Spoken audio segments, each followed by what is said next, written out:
Welcome to Carolina Sculpture Studio. My name is Clint Button, and I'm a granite sculptor. I was contacted recently about a small memorial to three young girls who died in the 1890s. There had originally been a Colorado marble base with a cross for the memorial for these girls, and the cross simply hadn't survived the last 130 years intact. So after multiple repairs, it was decided it was time to reproduce the cross. So they gave me a call. We sourced a piece of Colorado Yule Marble, which is very similar to Carrara and commercially available here in the area, and a piece of 4-inch stone. The cross is 3 inches, so I had to push the panel back and do it, but also had to recreate the detail. Now, this is a unique cross. I believe from my training that I was taught that this is what's considered to be an abundant cross. And the reason it's called an abundant cross is because these corners that are almost like a wood chip carved detail where they're faceted reduces the end from a square first to an octagon, and then with these two facets produced, it creates another cross. And if you continue and put that bevel in that's initiated here, it creates another cross. And if you do that on the bar, it creates more crosses and more crosses. And so all told, depending on how you count this, you've got 10 to 12 crosses. You've got quite a few. And so it's just however you look at it, you see the cross, and you see the cross in abundance. So that's my understanding of what this is. So we approach this the same way we approach many finishing projects: deconstruct it, decide what's needed, and we produced just a small 90-degree model. And this is 1/4 of the top. And so, and then you just reproduce that 4 times on each end. And added a small plinth at the bottom. The bottom was completely missing. We really didn't know what it was, and there weren't any records. So that was just added to create some visual mass and stability, help it stand a little bit better. But this is a fairly straightforward project. It's based a lot upon principles discussed in squaring the block videos. They did a dormered capital that was very similar, but I used 2 claws, 2 straight chisels, a pair of Cuturi short stroke hand machines, and a few abrasives, and a pencil and a ruler straight edge. That's it. And reference this small 90-degree model. Now this 90-degree model is very powerful. It tells you a lot of information, and it's really quick to do. So, but it's a pretty little stone. This will be reinstalled here not far from the studio upon the original Carrara marble base, and make a nice tribute to those young girls.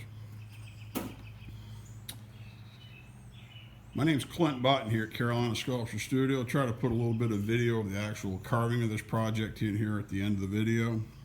But I'm a granite sculptor, work on other stones as well. Thanks for coming in.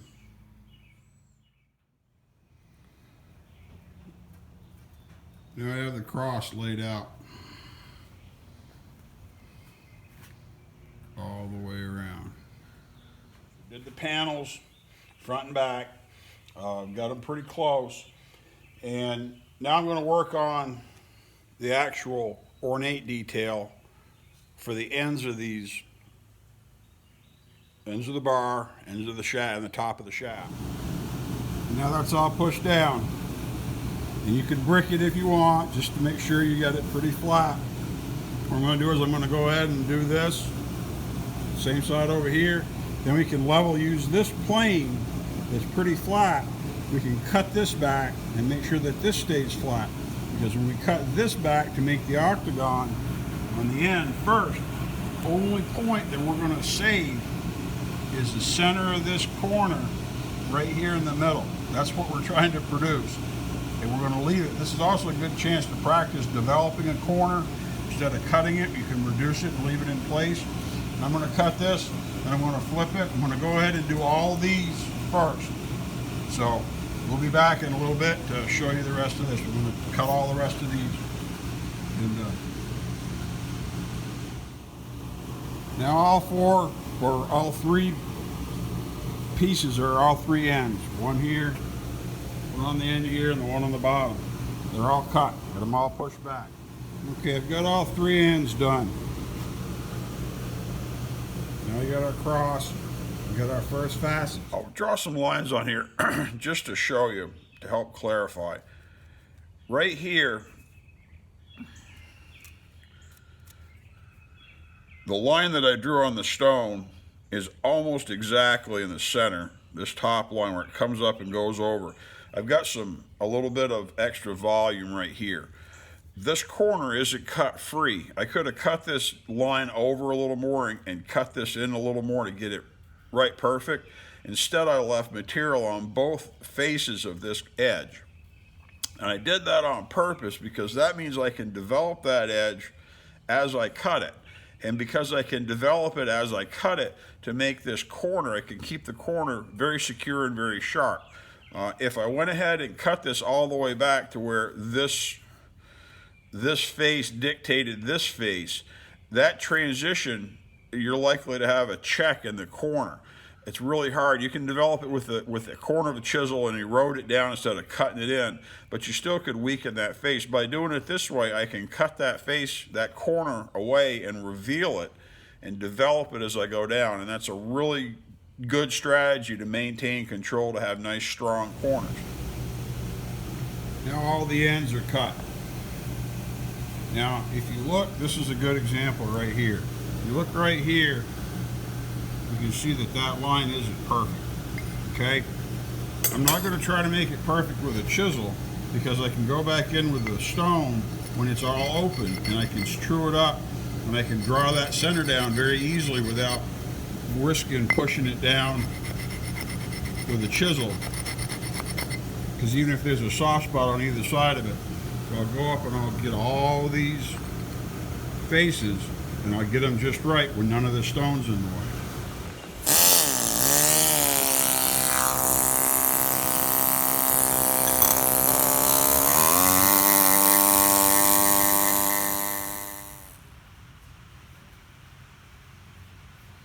Got that top cut pretty well. It isn't perfect yet, not done yet. Got it pretty well squared up, fairly straight, fairly square to each other. It's looking good.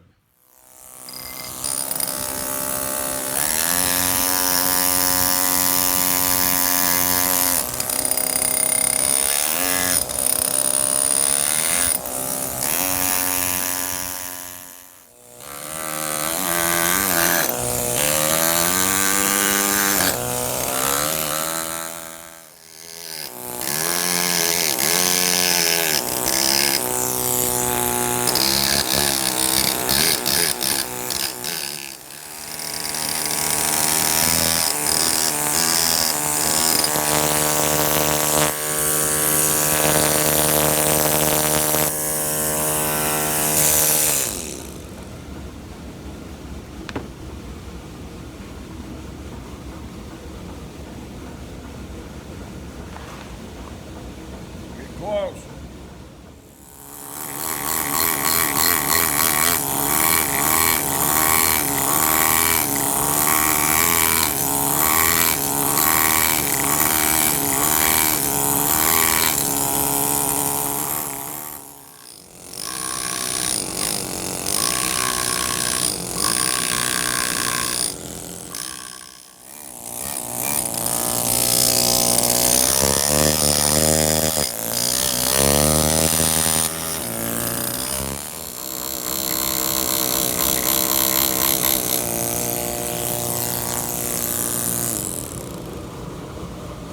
All right, it's done.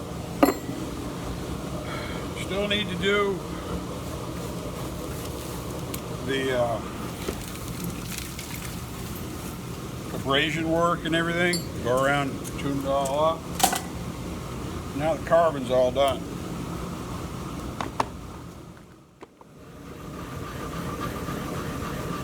This is just the green wheel. Save them. Ran down, it's a 1-inch green wheel I sharpened all my chisels with till it's too small. Don't throw it away. You paid for it. Use it. Keep it dressed on them. Just like everything else.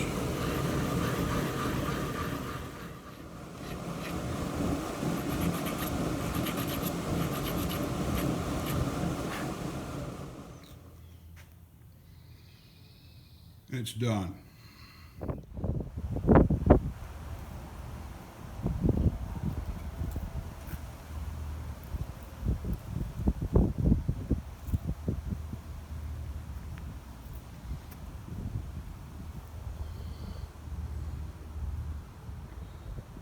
My name's Clint Button. I'm a granite sculptor here at Carolina Sculpture Studio. Thanks for coming in.